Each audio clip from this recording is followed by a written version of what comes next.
So I've had enough of people trashing tofu. It's so squishy. I hate the texture. It doesn't taste like anything. Well, boiled chicken doesn't taste like anything either. It's all in the way you prepare it.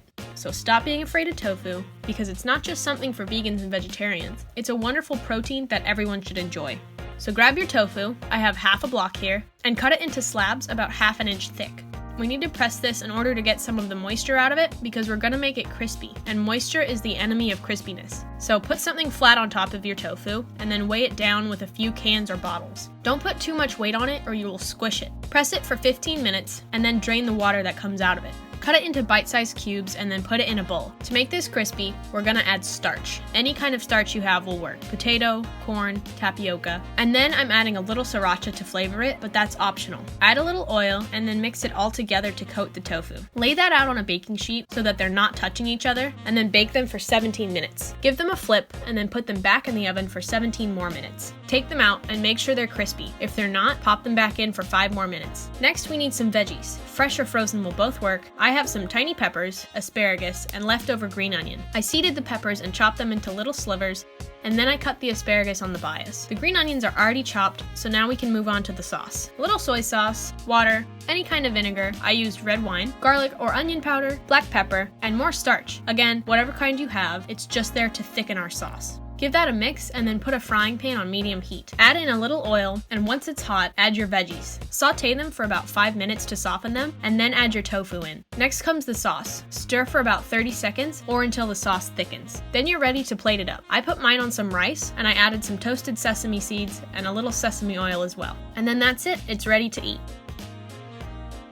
So now we can get into something a little different than usual tofu dishes. We're gonna make buttermilk fried tofu. This is one that takes a little preparation. You need to freeze the tofu, thaw it, freeze it again, and then thaw it one more time. This method of freezing and unfreezing creates a whole different texture. What happens is the water in the tofu expands in the freezer, and then when it thaws, there are bigger gaps and less water in the tofu. Now it's better if you freeze it twice, but I only froze this one time, and it still worked pretty well. This has a much more firm texture than regular tofu, so you can use a lot of pressure to get as much of the water out as possible. You can see how much water comes out. Then break that up into chunks, whatever size you like. I'm breaking the tofu instead of slicing it because that gives a lot of cracks that can get nice and crispy when we fry it. Now we need the buttermilk marinade. You can use 1 cup of milk and 1 teaspoon of vinegar, or you can use what I have here. It's just a cultured cashew cream that I made to really make this taste like buttermilk. If you're not, just go with either regular buttermilk or 1 cup of milk with 1 teaspoon of vinegar. Then add some pepper, garlic powder, and salt. Give that a shake and then pour it over your tofu chunks. Now if this was meat, we'd have to let it marinate for at least an hour, but because the tofu is porous, we only need to marinate this for 15 minutes. While that's sitting, we can make our flour mixture. It's just ½ a cup of flour, some black pepper, a little cayenne, and some salt. Mix that up, and when 15 minutes has passed, you can coat your tofu in the flour. Now, what I did here is I put a little bit of the buttermilk into the flour just to create some chunky bits that will stick onto the tofu and get nice and crispy when we fry them. You don't have to do that, but I think it adds a nice texture. Just make sure it gets in all those little craggly places. When all your pieces are coated, let them sit for 10 minutes so that the flour can hydrate a little. You can get your oil heated while you're waiting. It'll need to be around 350 degrees. So when the oil is hot, put your tofu bits in. My pot was a little small, so I did 3 batches, but just make sure that you have 2 inches of room above your oil because you don't want it to overflow when you put the tofu in. Fry that for about 10 minutes or until it's nicely browned, and drain it on a cooling rack set above a baking sheet. You can see the texture of this is very different from typical tofu, and it's a little firmer and chewier, but in a good way.